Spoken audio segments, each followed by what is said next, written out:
Welcome, everyone, to the Main Street Business Podcast with Mark Kohler and Matt Sorensen.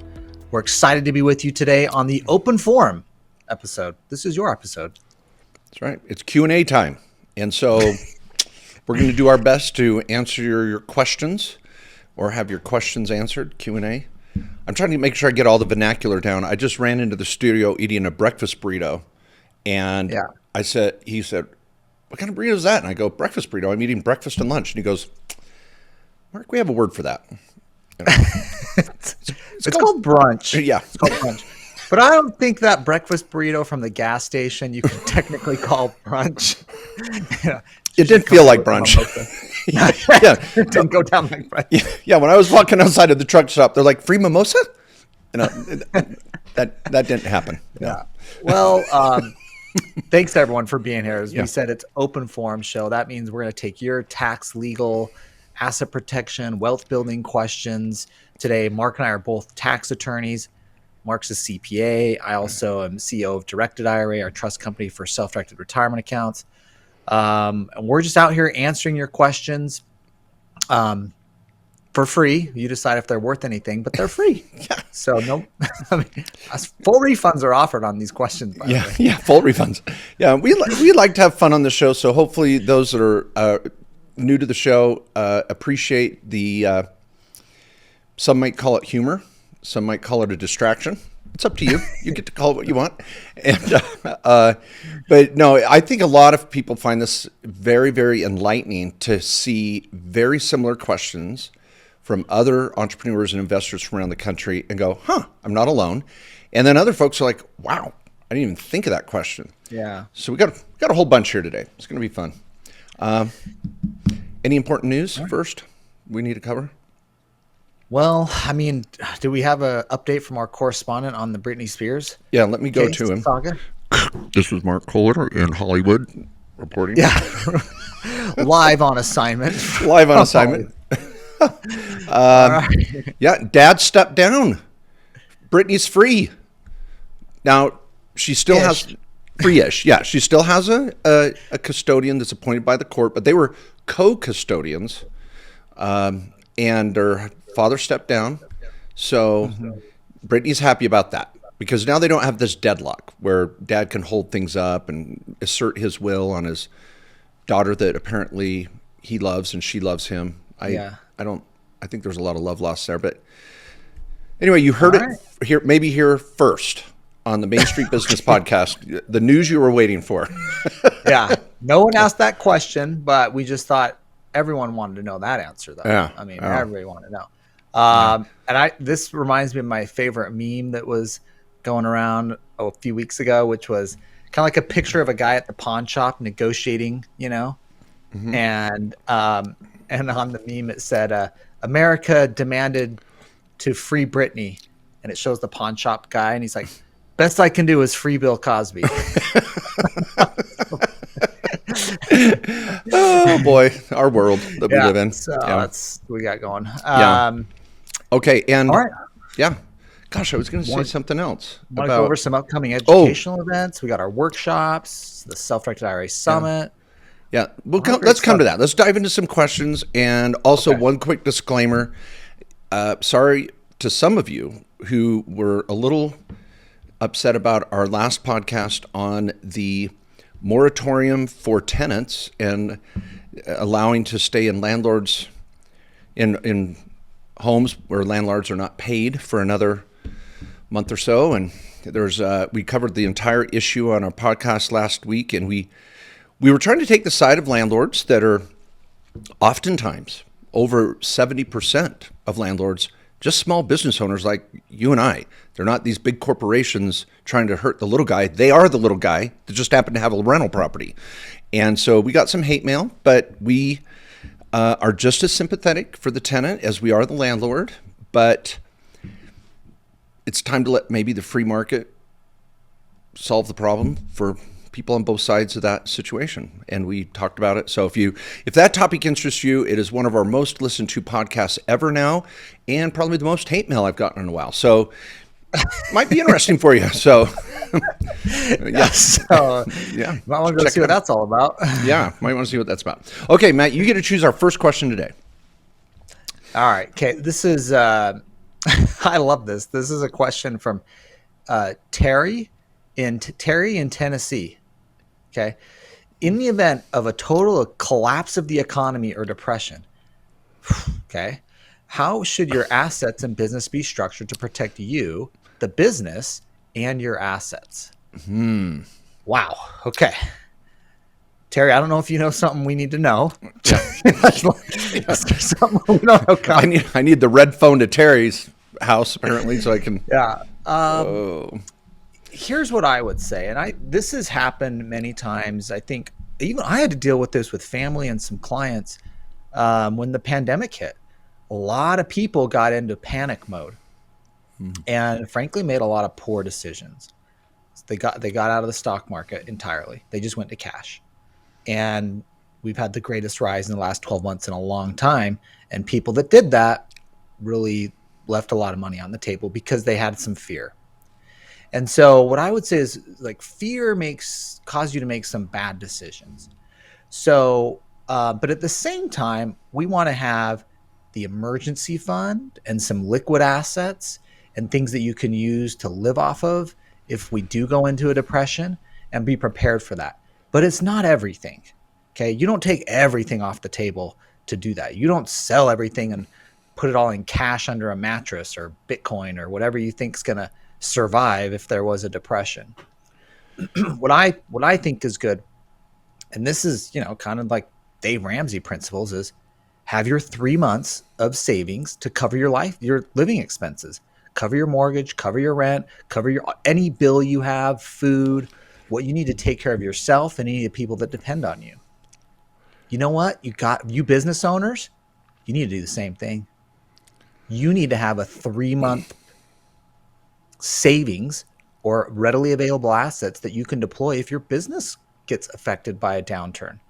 And that'll give you time to hopefully adjust and right size your business so it doesn't go under. But I think that same principle for your personal life applies to your business life. Are you going to be able to make payroll if you don't have a little contingency fund set aside? So that's my first piece of advice. Don't take everything off the table. Think about an emergency plan for savings. okay. Can I just say boring? Gosh, you couldn't throw in a little weapon stockpiling, bunker. Yeah. None of that, Maybe huh? a flamethrower. I was like, seriously, that's it? That's all you had? Well, okay. Well, sometimes the most boring advice is the advice that actually matters, Oh, really? Okay. All right. I'm saying live a little. Okay.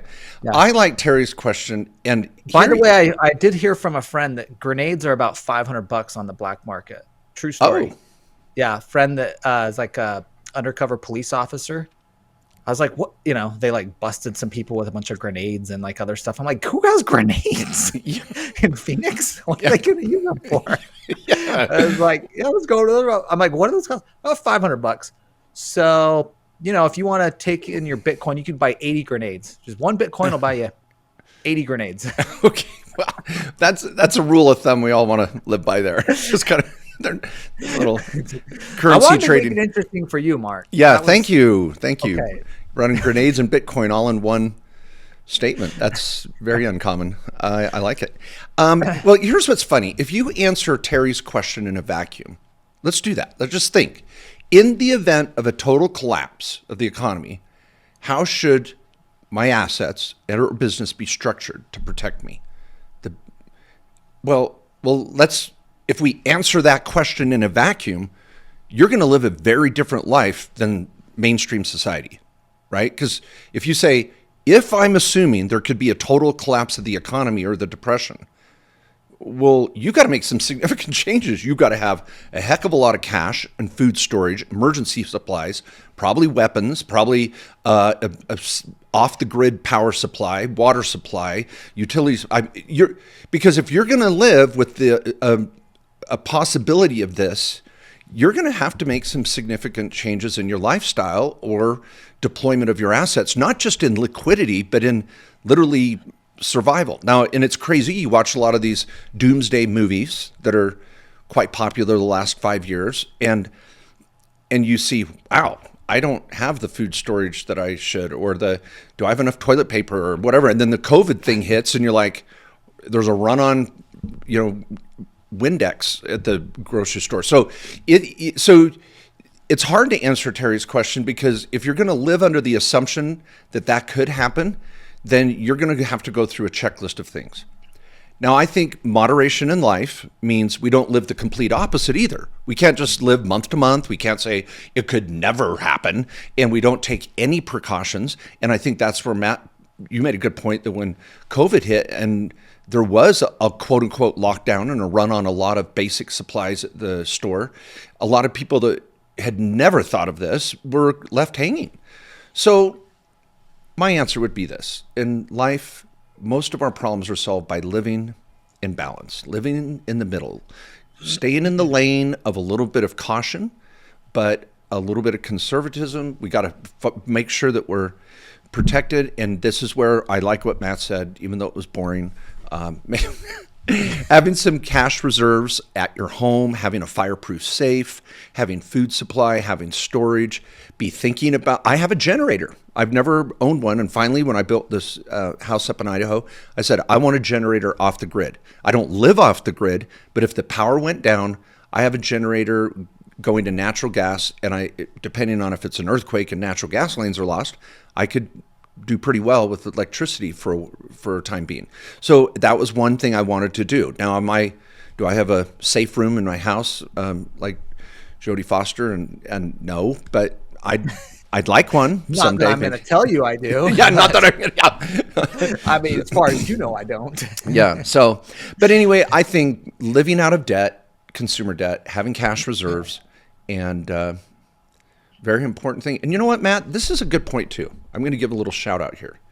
My partner in the accounting firm, Brian Brown, was in a serious accident, and he's in the hospital. And we kind of had a wake up call in our kind of family of firms here with our companies at the highest level. If you lose someone, if you lose a partner in your business or a key employee, what's your backup plan? Is there a safety net for that in operations? And I don't think a lot of businesses think of that too. What happens if everybody had to go work remotely? How hard would that be? So, yeah, a lot of emergency preparedness stuff. Yeah. And I think even thinking of those contingency plans, like even at directed IRA, like we, as a regulated financial institution, we have a contingency plan for certain things, and we have to test it annually too. And I think it's a pain in the butt to do it. I have to be honest. Oh, there went our E-rating. Yeah. It's not my fault this time if we get an E-rating. Pain in the bum. Can I say that? Can I say bum? Pain in the keister. Pain in the bottom. Gosh, we're trying to stay off the E-rating, and there you go. It's just those dang butt comments. Yeah.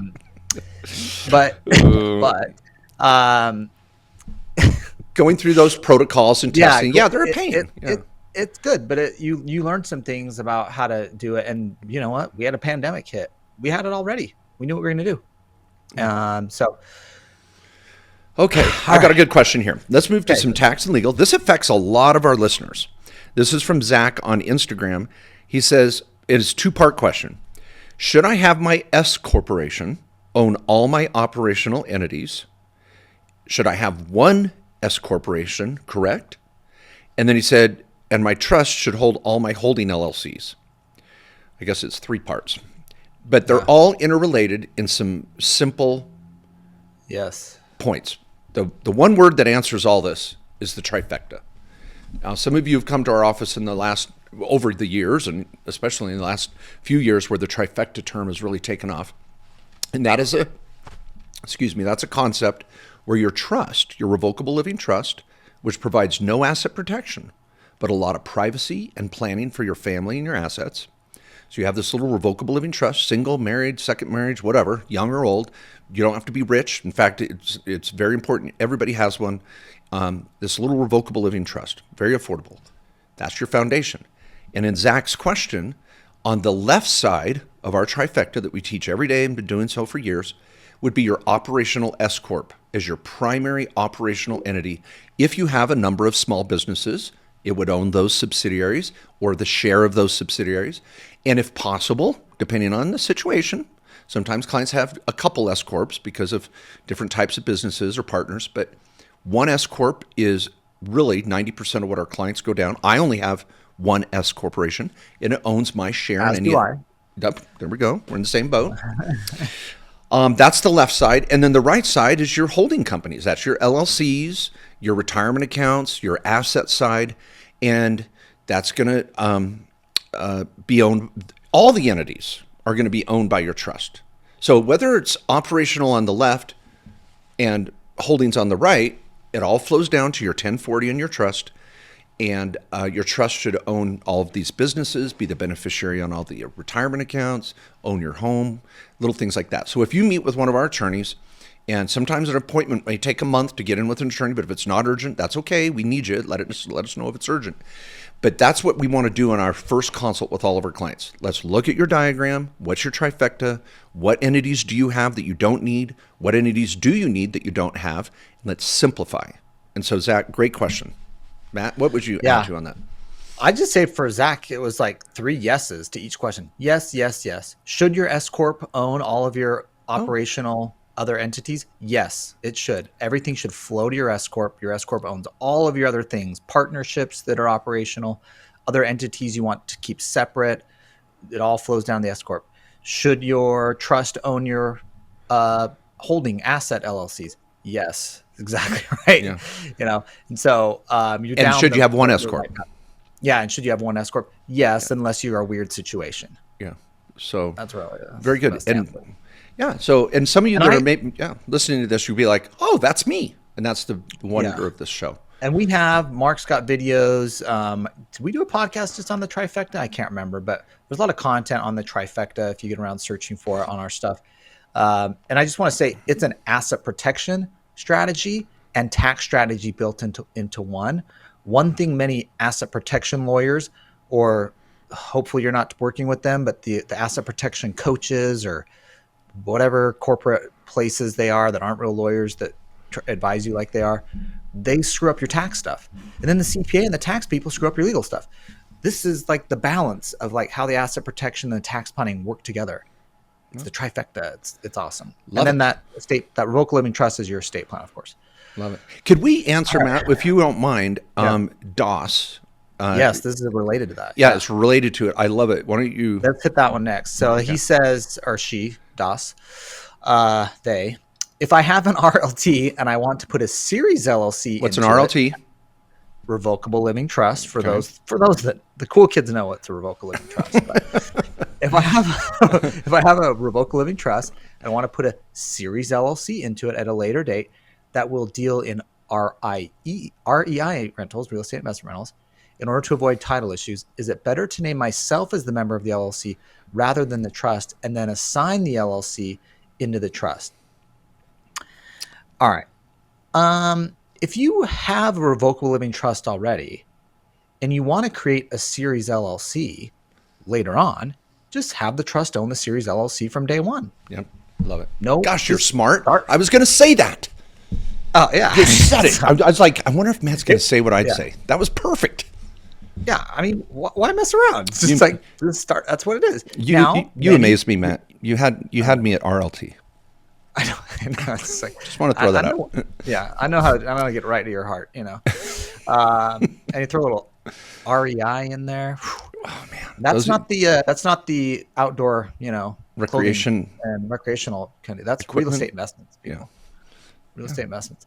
But but this is important though because a lot of people are going to go get a rental property and use a Series LLC, and that's Series LLC is something that is one LLC. You can create separate series and separate each of your properties out for asset protection purposes. We got a separate podcast entirely on that. It's awesome for real estate investors that have rentals.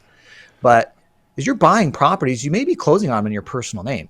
You're going to deed them to this Series LLC later. It's okay that you buy it in your personal name and then deed it to the Series LLC. Don't get caught up by having to buy it in your trust or in the series from the beginning. You can do that, but it's okay to just buy it personally, deed it over to the Series LLC later. Okay. I like what you did. You went down another I fork think in the that's road. part of the question. Yeah, it Like, is. It is. that they see that this is the problem. Why would I? I'm like, why would you not do it that way? Yeah. And so I think this is another fork in the road, or there's different paths here. And so I'm going to say it a different way. Sometimes people hear it from Matt and they understand it. Most of the times they hear it from me and they understand it. So let me give this another stab. Did you like that? That little passive aggressive comment? Yeah. You notice that?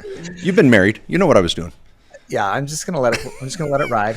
Okay, here's for everybody here. Let's think through some of these situations because DOS is onto something here. DAS. If I have a trust and I set up any type of LLC, just let the trust own it right from the beginning. If I have an LLC and I form a trust later, then you'll do a membership transfer and transfer the ownership of the LLC from you to your trust.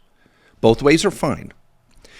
But where we get hung up is if I'm going to go buy a rental, we have this 4-letter word called the bank.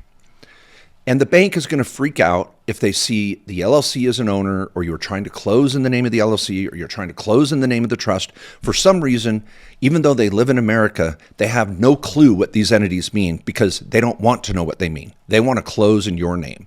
So you kind of have to play the bank's game, Fannie Mae and Freddie Mac, and you're going to close in your name. On day 2, you would deed the rental property to the LLC, which will be owned by your trust.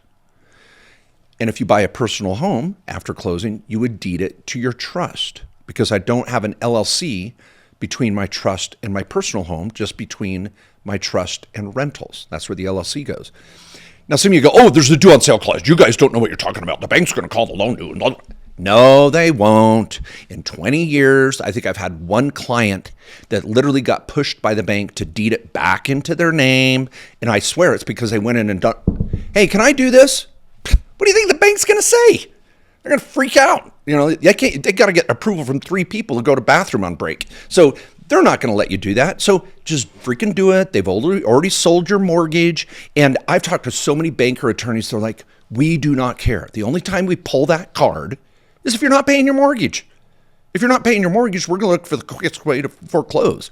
But anyway, so people, there is some timing issues here. And this is why working with your, attorney once a year or twice a year, doing some planning, you'll get this stuff. And I'm so grateful all of you are listening to the podcast because these are the little things that make you a better investor.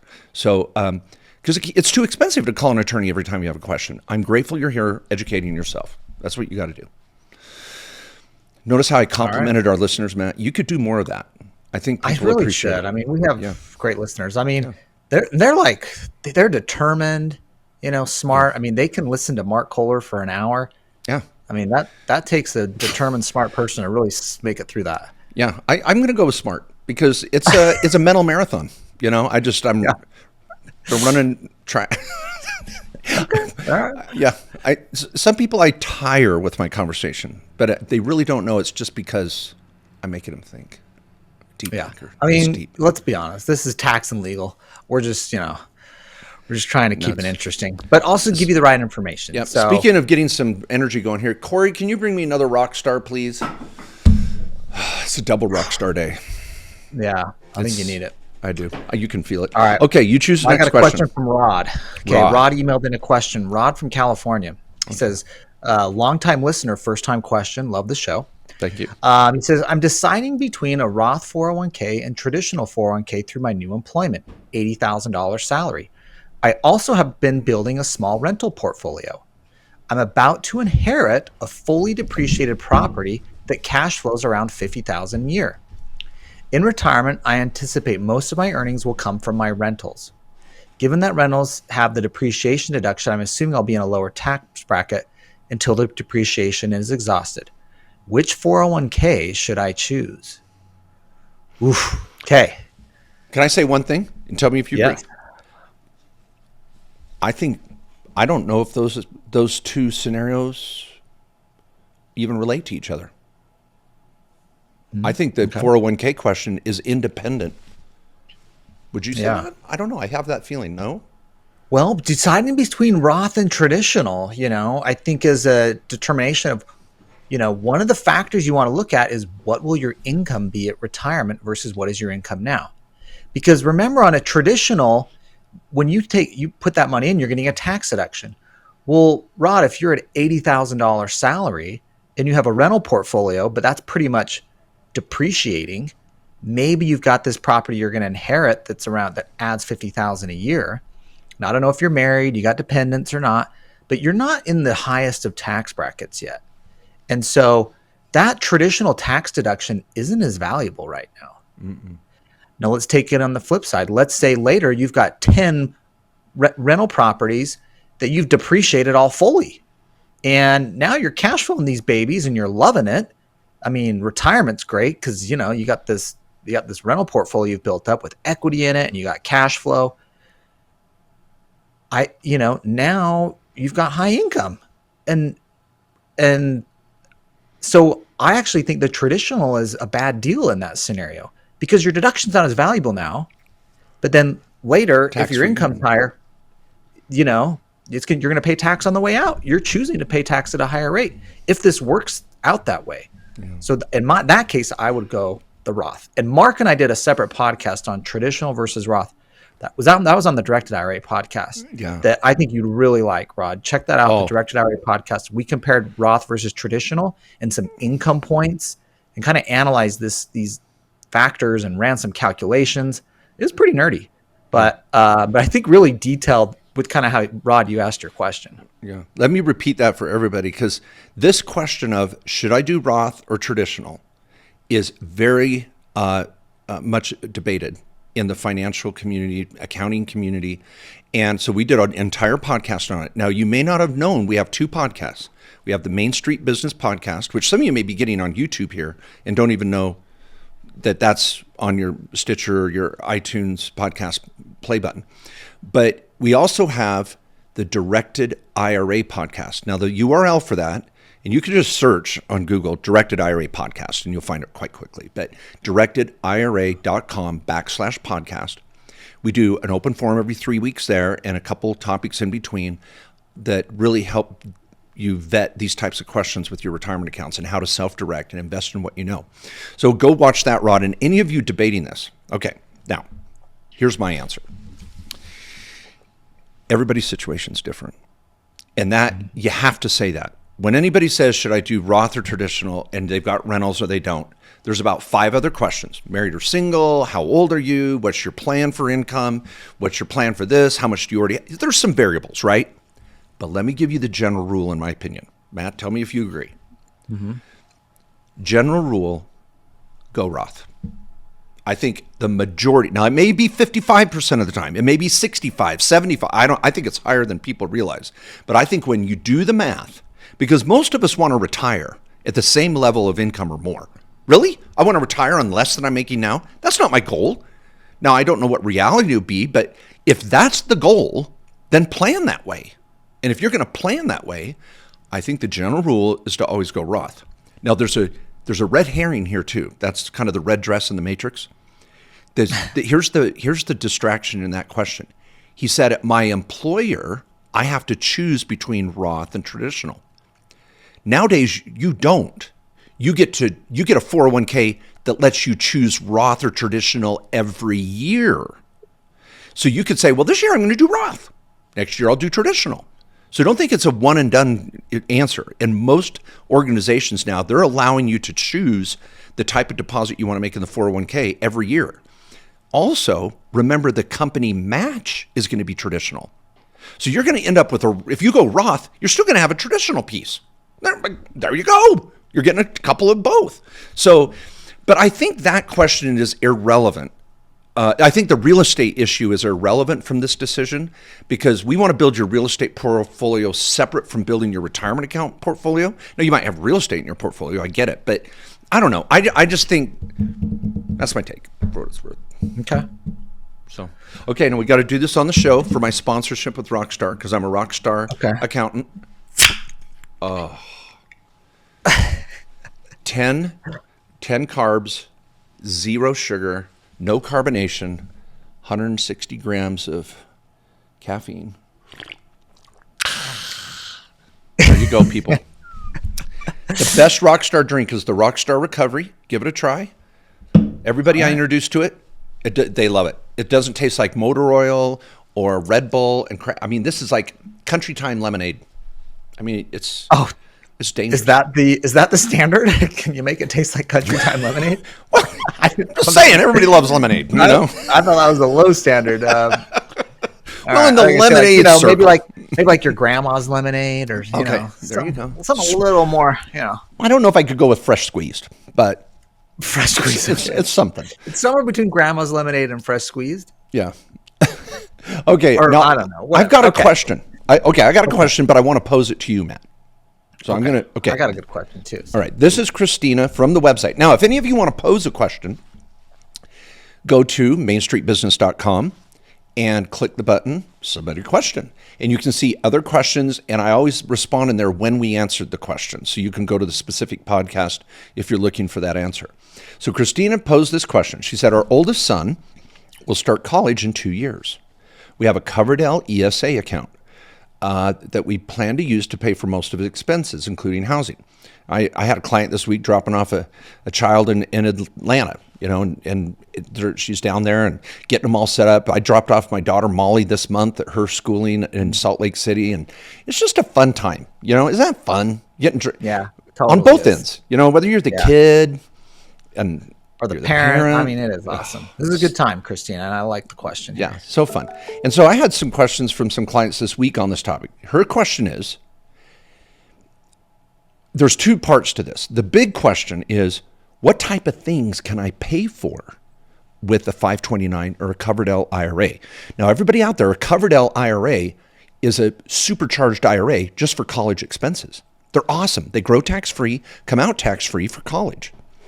Love them. I've got some good blog articles on it and some podcasts and YouTube videos. Go check them out. So anyway, for my client in Atlanta this week, we were talking about, okay, what can we write off out of the 529? And Christina's question here, love it. The Coverdell. She doesn't want the Coverdell, yeah. Yeah, cover it. What can I write off? What are those educational expenses? And then number two, here's the heart of it. If I purchase a rental property in Atlanta or wherever I'm going, will we be living where he will be living during college? Can he use the money from his Coverdell to pay me rent? His parents as owners of the rental. So kind of a two-part question, Matt. What is covered as an education expense? And then as we go deeper, should I buy a rental where my kids are going to college? And could the 529 pay the rent? How cool would that be? Yes. Okay. So let's get to the first part of it. It's a two-part question, Christina. First part is, what can the Coverdell and education savings account pay for? Tuition, obviously, is clear, and it's going to go that's pretty straightforward. Pay it straight to the school. And here at Directed IRA, we're doing these all the time. We have lots of Coverdell accounts here that are self-directed, and you submit an expense request, and we go pay the bill. All right. Second thing that's covered is room and board. Now, room meaning housing, board meaning food. Wow, those things can be reimbursed too. Yeah. Now, on the housing side, what the rules for Coverdell say, and it's similar for 529s, is that it could be the actual expense if it's housing provided by the school, like the university housing, let's say, they're living on campus, or if they're off campus, which would be the question here where you're going, Christina, it's the amount that they allocate in the financial aid package for the school for housing expenses. And this is different school to school. So you kind of got to do your own work on this to figure out how much did they put into the financial aid package when they calculate this at this school for room and board. Yeah. And so that's going to get you your housing number. Let's say it's $5,000 for the year they set aside for housing, or $10,000, whatever it may be. It's going to be different in different locations based on housing expenses. Well, then that amount could be paid to any landlord for housing. Let's say you happen to be the landlord. I don't see a problem with it. Now, there's some pros and cons here I want to hit. This is first, let's say this. It is not a prohibited transaction. Okay. This is a reimbursement of an expense. This is not your IRA transacting in an investment. So don't think about, is it a prohibited transaction? For many of you who know self-directed accounts, it's not. This is a distribution essentially to cover a qualified expense, which housing is. There's no restriction in the rules or codes I've ever seen, and I looked this up a little bit before on this. Now, here's one thing to know. This is going to be rental income to you, though. remember, this is a rental. You're going to pick it up on your Schedule E as rental income. So, yeah, it's coming out of the covered L. Remember, you will pick it back up as rental income. Okay, stop. Matt Sorensen. Yes. I love that it's rental income. Now, here's why. Yeah, I'm just saying, just well, the way you said it. Well, you just got to track it. Well, the way you said it kind of sounded crappy. Okay, all right. Now here's what I'd say. Well, let's stick with Georgia. Here's why I just say it that way. Here's where I think the next question is well, what if they just live at home with me, and they're in a room in my house? Can I? They should pay rent. I want to charge them rent. That one too. That's rental income now to you. Even though they're at your house, if you're taking this out as a distribution, this is an expense that they're incurring. If you're letting them stay free at your house, essentially, this is not something that can come out of the covered out. Wow, that's a great point. For Christina's situation in a separate rental buying, I think it's awesome. I think that's where you're going to go. We love that. Yeah. So let's stick with Georgia for a minute.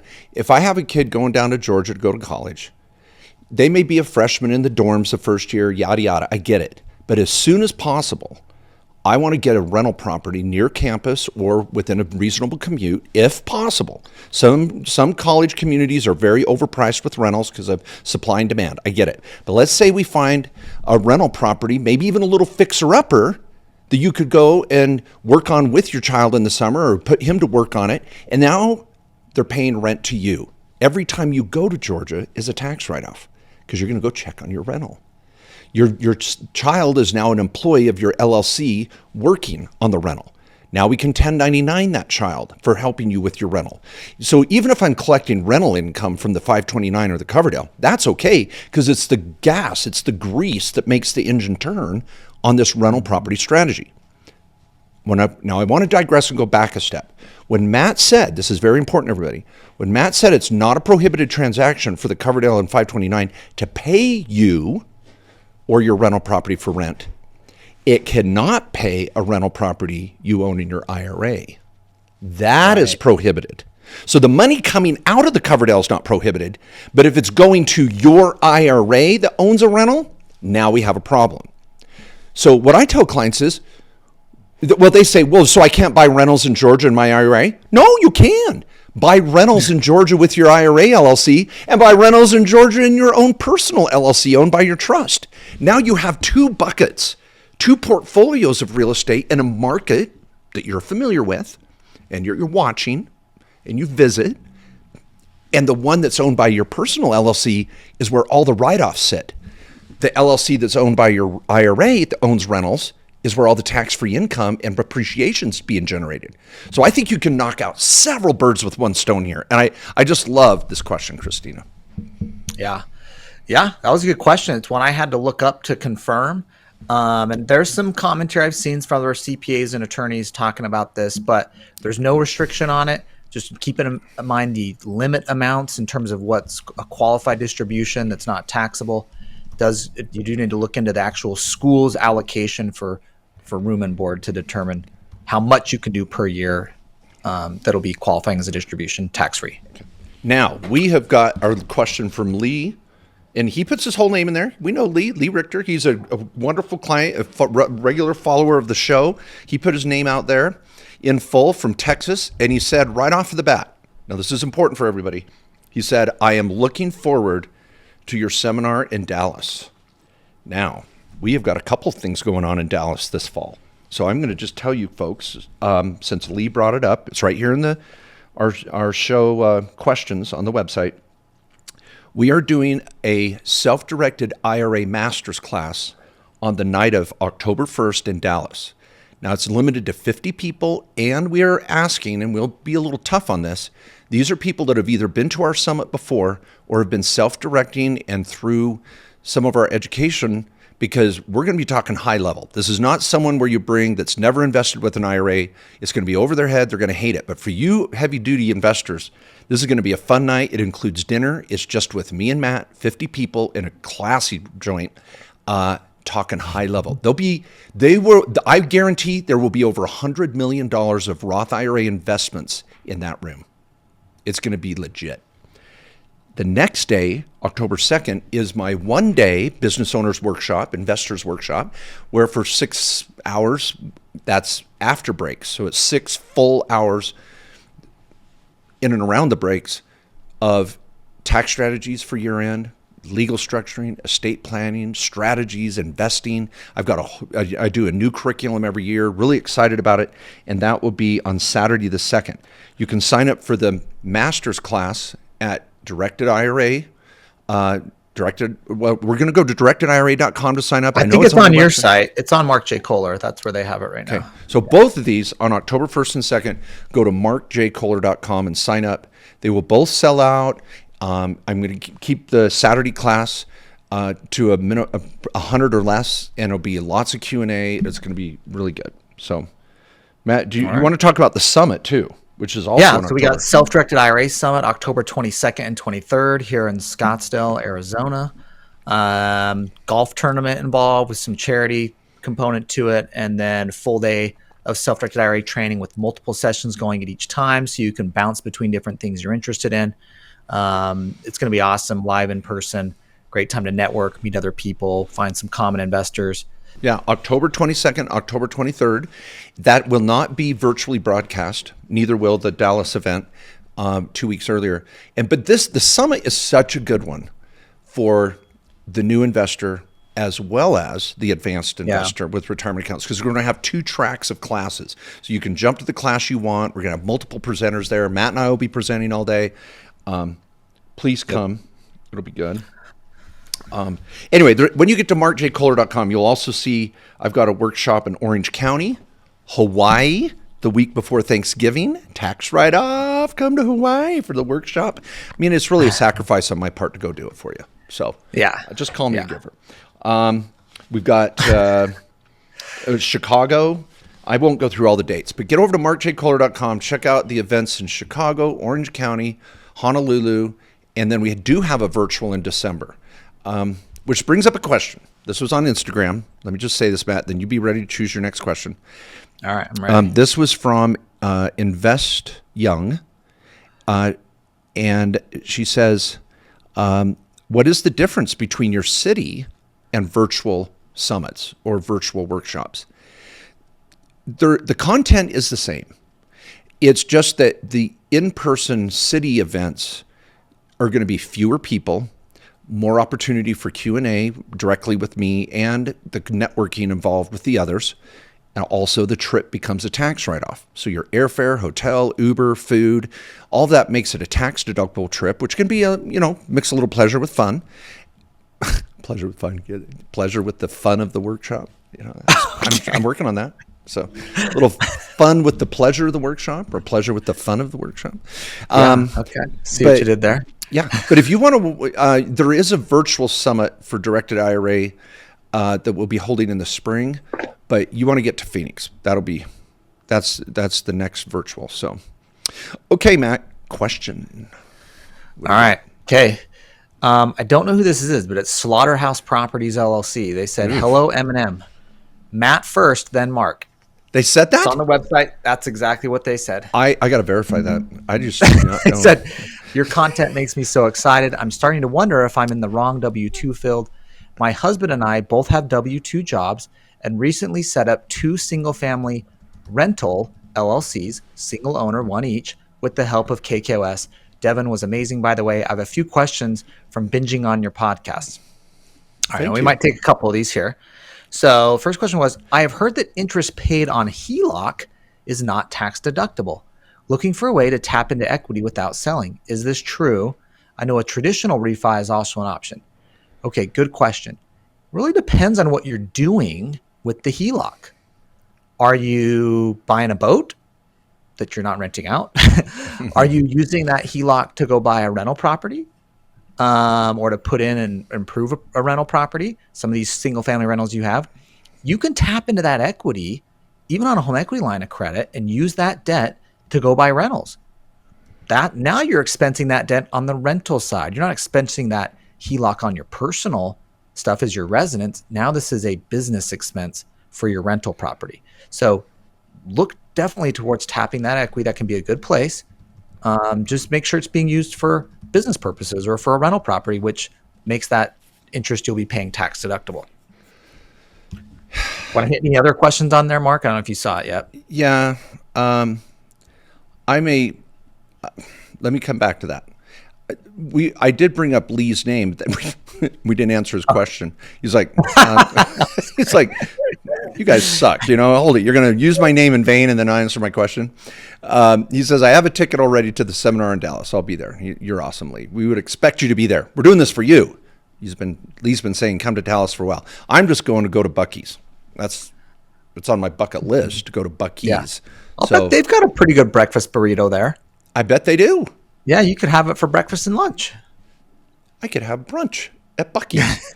Brunch at Buc-ee's. Buc-ee's brunch. Look at that. I bet you there's a t-shirt in there somewhere. Okay. My question is, do you have to ask or tell people they are on the board of advisors, or just make a note in the minutes? Like Matt, Devin, and Mark are in my book as being on the board of advisors, and I get advice for all three at times, but I've never asked any of you. Well, Lee, you could put in your minutes that I get advice from these people and they are advisors to our company, but to be officially on the board of directors or board of advisors, they've got to sign the minutes. We got to be a part of a meeting. We got, so obviously you can't have a board of advisors meeting without the people in the meeting, people knowing that they're in the meeting and signing off on it. And you are kind of using our names or whoever people out there you want to put on your board, using their name in vain. I think it's fine to say they're advisors to the company, but to be on the actual board, you've got to get their signature, approval, consent, and then use it. I mean, if they're just there, that's part of the plan too. Yeah, here was one scenario. I had a client years back that family business, and they were kind of married into the family, and they got a 1099 for like $5,000. And they're like, what is this? And they're like, oh yeah, we just write off some stuff and we just expense that. You're on our board. I'm like, I am? What do I do? And wait, I have to pay tax on this? Yeah, sorry about that. But you're in a low income bracket, so don't worry about it. And I was like, okay.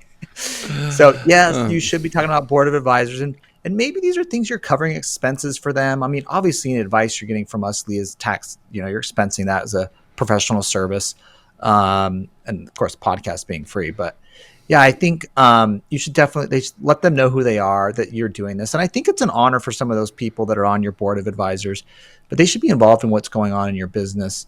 And having some conversations with them. It doesn't have to be an official meeting. If you've got like 5 people on the board of advisors where you all don't meet together, you might be consulting with others and asking questions and talking and having a soundboard with certain people. That's okay. They can be on your board of advisors and not meeting all together. But you should kind of summarize these things. And I like Mark said, have them sign the minutes. That's super helpful. All right. Okay. Go ahead. Do you have one that you like? Yeah, well, let me just hit some of these in the slaughterhouse. This will be my last one. Just another question on there. She said, you'd mentioned on your podcast that equipment bought for rentals can be written off as a business expense. Are there any special rules for this? Just count as part of the annual business inventory? Okay. Now, equipment can be a capital asset, something you're not going to expense 100% when you buy it. So if you're buying the flooring nailer, like you say there, or you're buying a saw or something, I mean, the equipment actually gets written off over a period of time, and it depends on the type of equipment it is. So when you're doing your books, or if you're working with an accountant, they're going to want to know, what is that? Like, you can't just say, oh, I'm expensing all this equipment. It was $3,000 this year. Just write off $3,000. They're not going to do that for equipment, because that's a capital asset that lasts over time, and you expense it over time. So yes, there are some special rules. That's the special rule. Yeah. Okay. Let's see. I get to choose one more question. Yeah. Okay. If I brought up wash sales and crypto and answered a couple questions in that area, would you be okay with that, Matt? What's that? Wash sales and crypto and all that. Oh, you want to talk about that? I was thinking about it. I don't know. The bills changed some of that. Yeah, That's the only thing. If you want to, I don't know. Is that passed yet? The House passed it? It's kind of in limbo. it is. Um, Dustin asked a question about wash sales in crypto. I'm going to stay away from it, Dustin, because it's in Congress right now, and there could be some changes there. And so, even by the time this podcast is produced, so let's hold that one for a future. Let's go with but I do want to talk about crypto for a minute. I had a couple questions this week, and I think we've talked about real estate, we've talked about family, we've talked about S corps, trusts, but I want to give our crypto investors, and Matt and I both own a little crypto too. We want to be doing a little of everything, just like our clients, so that we can really kind of test the waters and see how the experience or process is for us, and we can be more intelligent about talking about it. But here's what I'd like to say on crypto. I got sucked into a variety of conversations in the last 7 days on this. If any of you are buying cryptocurrency, the big fork in the road right at the beginning is when I start a conversation, I ask, are you buying cryptocurrency in your own name, or are you buying it with a retirement account? Because you're going to go down two different paths of answers to the questions. And so remember, those are two different rule books. They really are apples and oranges. Concepts may be the same, but you're going to get really different answers depending on what you're doing. So whenever you think about buying cryptocurrency, and we have a crypto Roth, a crypto 401k, crypto Coverdales, crypto HSAs, if you want to buy a little cryptocurrency in your retirement account, you can do it within the next hour. I mean, boom, get on our website, directedira.com. So easy. And we love Gemini. We work with Gemini. They're just a really good company to work with on that. Now, if you turn right on this fork in the road and you say, I'm going to own a little cryptocurrency in my own account, freak, you can buy crypto on Venmo now. Soon you'll be able to make payments in cryptocurrency via Venmo. PayPal's trying to get this feature as well. So it's getting much more common. And so you say, I'm going to buy a little cryptocurrency. And let's say it's Ethereum. Let's stay, Bitcoin gets too much press. So let's just say it's Ethereum.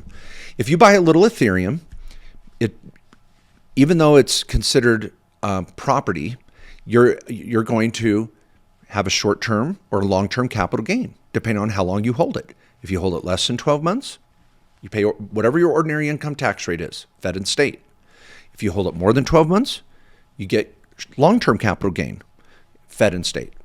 Now, some of you, we deal with this all the time. A crypto investor will go, yeah, but my wallet is, buried and encrypted in a server in, Russia, and the U.S. is never going to know about it. Really? And I read somewhere I don't have to pay taxes on it because, it's the wallet's offshore and I've got it in a Nevada this or that or whatever. People, whoever gives you that advice, ask them to sign your tax return and be liable if they're wrong. You're going to find out real quick that the people telling you those things are not going to stand behind that advice when it comes to signing your actual tax return. And guess who is on the hook if you're wrong? You are. And the first question on that 1040 tax return for 2019 was, did you own, buy, trade, or do any transactions with cryptocurrency? Yes or no, with penalties of perjury and fraud? Yes or no? I would recommend you answer that honestly. So yeah. And Matt, so far going down the right-hand side of the road here, any comments you'd make on that so far? Yeah, I think you're going to see a lot of IRS enforcement on this. So this is an area where the Biden administration, the Democrats that have, and those on this infrastructure bill, the biggest thing on crypto is increasing reporting requirements of anyone that touches crypto as a service provider, and increasing audit resources and people within the IRS to chase people down for underreporting on this. And they're going to go hard on this. And so if you've been kind of in the dark on this is a time to kind of clean up and to get all where they are going to get anyone they can get for tax fraud is this one check mark on your tax return. Yeah. This is serious. This is very serious. But there's great strategies. If you're like, I don't want to pay tax on this, you start buying crypto in a Roth IRA. I mean, there's strategies to do it legit and to do it the right way and to minimize your tax liability. I know no one loves paying taxes. You want to kind of keep it off the grid because crypto has for a while, but crypto's going mainstream. With it going mainstream means the IRS is going to be all over it.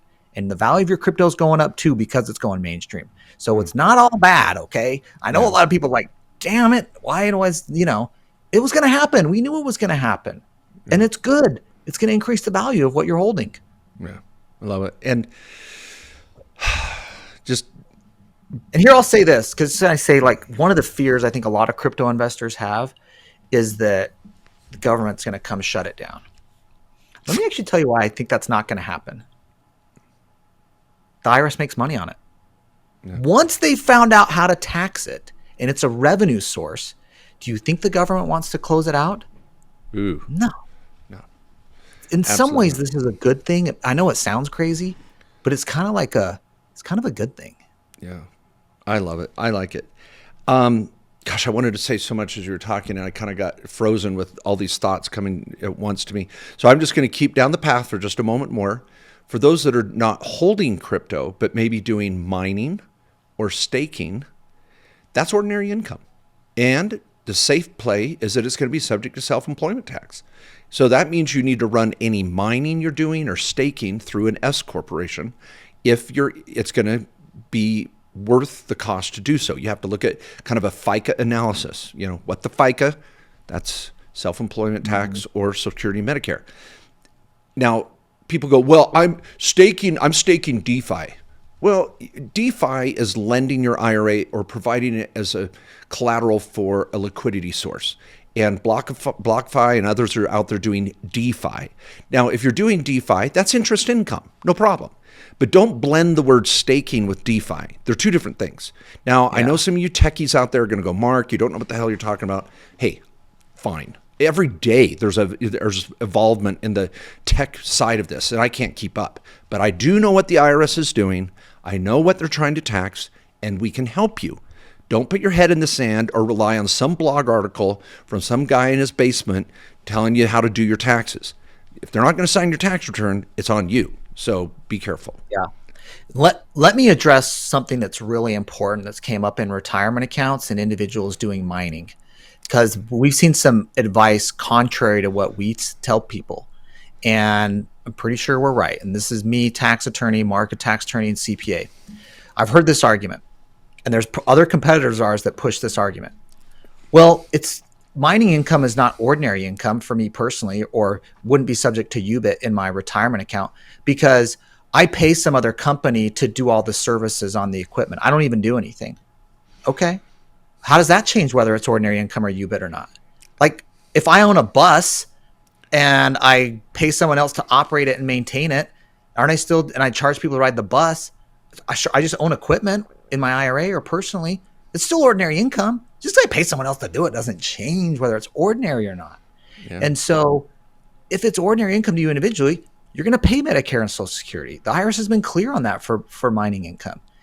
If it's in the IRA side, I know you're not providing services and you're not maintaining it yourself. You can't. It's a prohibited transaction to do it. You have to pay someone else to do it. But that doesn't mean it's not UBIT. Yeah. It's the nature of the income is still you have a piece of equipment you have provided to someone for their use, the network, whatever it is, that's paying you for that. That's going to be ordinary income. Yeah. It's going to be subject to UBIT. Ooh. And that's why we have the structures that Mark talked about, with the strategy he's gone over with his own mining rig and how he's doing it with the C Corp blocker. Another podcast episode and videos to check out. Okay. And I said, this brings up, it just reminded me, a little banking crypto strategy, and we're going to leave it at this and call it a show. I thought I had this question or this issue come up yesterday, and I told Kirby I'd give her a shout out, regular listener, on this issue. They went to go set up their LLC owned by IRAs, and I'm going to say the bank, it was Wells Fargo, and that's all fine. I use Wells Fargo. I love Wells Fargo for the most part. I know big banks have their pros and cons, but I use Wells Fargo. And I set up my LLCs owned by my IRAs at Wells Fargo as well. Now, I did a whole banking vent on how to deal with banks and go check That's out that. Fair. Yeah. That's fair, right? It's like a little like below a rant. It was just like a vent. It wasn't a rant. It was like, That's true. That's a little softer. So go listen to that podcast on dealing with banks. But what happened in Kirby's case, it wasn't that the LLC was owned by IRAs. The bank heard that they were doing crypto in that LLC. And some banks, for some reason, I don't know, don't like this. And they just freaking shut it down. And Matt, I understand you've been seeing this with some banks too, that if you tell the bank that you're going to hold crypto in this bank account or this LLC, you could have problems. Give us cutting edge advice on this. Is that true? What should we be telling the banks? Is that what really happened in this case? What do you think? Well, I think for the banks, they're all over the place on this, frankly. I've even had to deal with it myself too. But luckily, I have banking relationships at the bank that I could explain it, and I could get it. Okay, we get what you're doing. We don't see you as a risk factor. What many banks are freaked out about is whether you're a risk factor, basically, because for a bank, they get audited and examined, and anything crypto right now, from a banking standpoint, they get kind of a magnifying glass thrown on it. So they're kind of like, we just don't want the hassle of it, really. It's not that they can't help you or to handle your account. It's just they don't want to deal with it unless you're a big enough relationship with them to be like, okay, we get it. Or unless you have someone you can talk to there besides like 1-800 customer service at your bank or the teller you walk into. Like you need someone that can say, we get it. You're cool here. Here's a couple of things to avoid. One, do not use the word crypto in the name of your LLC if you're using an LLC. Yep. Just don't that is just like, you're kind of like waving your hand. Hey, I might have a problem. Come check me out. Let's go into the shooting range. Or you might be like the guy that's like, hey, is this oregano or weed? I don't know. Can you guys look at it, Mr. Police Officer? It's like driving it happens to be in my pocket. Is it? Yeah. All right. So, I won't use any other metaphors. Good ones. Yeah. All right. Okay. Number 2, what would you not do? So, and then it's kind of like don't ask, don't tell. It's like, just don't ask about it. Yeah. All right. They don't want to know. Your banker actually does not want to know this. Yeah. But the banks have these different risk management departments that are going to pull this and be like, oh, we see something here that is out of the ordinary, or your LLC name has crypto in it, or your documents in your business purpose say crypto. We don't do that. We're just going to put a generic business purpose in there, which we do for every customer business anyways. And so now on the other hand, the other thing I was going to say is, this is the big banks. The big banks are terrified of this. There are some smaller banks, and you can get out there and Google around on crypto banks that work with crypto customers. There's a lot of them out there. Silvergate's a really big one. There's a number of them out there that really kind of target the crypto market. And they're have their own processes for it, but they're smaller banks. It's not the bank where you have everything else. So you just have to keep that in mind. Yeah. And here's another, I'm going to distinctly state what Matt said. I'm going to add a third one. Number 1, do not put the word crypto in the name of your LLC. Number 2, when you're there opening the account and they say, what are you doing with this business? Say, I'm just managing investments. We might buy real estate. I might buy stock. It's just an investment LLC. That's all they need to know. Just say the I word, investments. If you drop the word crypto, they're going to push a button under the desk and who knows what could happen, right? So be careful. Yeah. And number 3, here's the funny thing. When you said Wells Fargo has invested billions in crypto right now from a technology standpoint and service. They're just not there yet and being okay with it in like a checking account. So like are on board with this. It's just they're doing this little risk management thing on smaller accounts, really. I think is really what's happening. Yeah. And then number 3, that step back. And we're learning this. Some of you may say, well, you didn't tell me that when you set up my LLC. Well, we're telling you now. We're all learning here when kind of banking issues are a moving target at times. When you do the articles of organization for your LLC, don't put crypto in the purpose. Just say, the purpose of this LLC is to manage investments for myself or my family, the end. That's all you have to say. But if you put the word... we just do the generic one, the purpose is to conduct any business permitted under the laws of this state. Yeah, like it's just generic. You don't need to say anything. Yeah, because when you open a bank account, you're going to hand them the articles and your SS4 or electronic identification number, EIN, statement from the IRS. That's all they need. And so we covered this on another podcast, but I'll say it now. If they go, we need your operating agreement. No, you don't. I'm the manager. I'm the owner. Set up the damn account. That's all you do. That's all you do. The minute you say, well, I've got 5 owners and there's IRAs, and they're going to go, give us the operating agreement, you just put the brakes on for your new bank account for at least 3 days. Don't tell them that. Just say, I'm opening up an LLC. I'm the manager. Here's the articles. Here's the EIN. And don't have the word crypto in the purpose, because they're going to see it right there on the paper. Just keep it generic. And they want to know what's called the UBO, underlying beneficial owner, which is fine. If it's obviously if it's you or your trust, it's just you. Yeah. It's me. I own this thing. If it's your IRA, you're the beneficial owner on your IRA. Yeah. You're not lying to them. Yeah. Yes. So that's just you at the end of the day. It's just the confusion in the middle with the 22-year-old that the bank, that barely understands what a check is nowadays, like they're just, you're kind of getting turned around is the unfortunate part. Yeah. So another little important tip for everybody out there. Thanks everybody for listening. Fun stuff. Remember, we've got regular webinars every month at directedira.com that you can sign up for that are complimentary once a month. I've got my webinar series once a month at markjkohler.com. We've got our workshops this fall. We're back on the road. Woo! Delta variant pending, whatever. So we're so excited. We'll be out there. We're going to be out there. So please sign up for a workshop. It's a great tax write-off. I know you will walk away saving thousands of money in taxes or making more money in your investments in business when you're done with one of our workshops. And we price them affordably. These are not $1,000, $2,000, $5,000 mastermind exclusive whatever type stuff. This is $200 or $300 and you're in the door and you're learning a ton. You're going to love it. Bring your family, bring your partner. But thanks for listening. Yeah. Thanks everyone. Thanks Mark for a heck of a good time. That was great. We'll see you next week.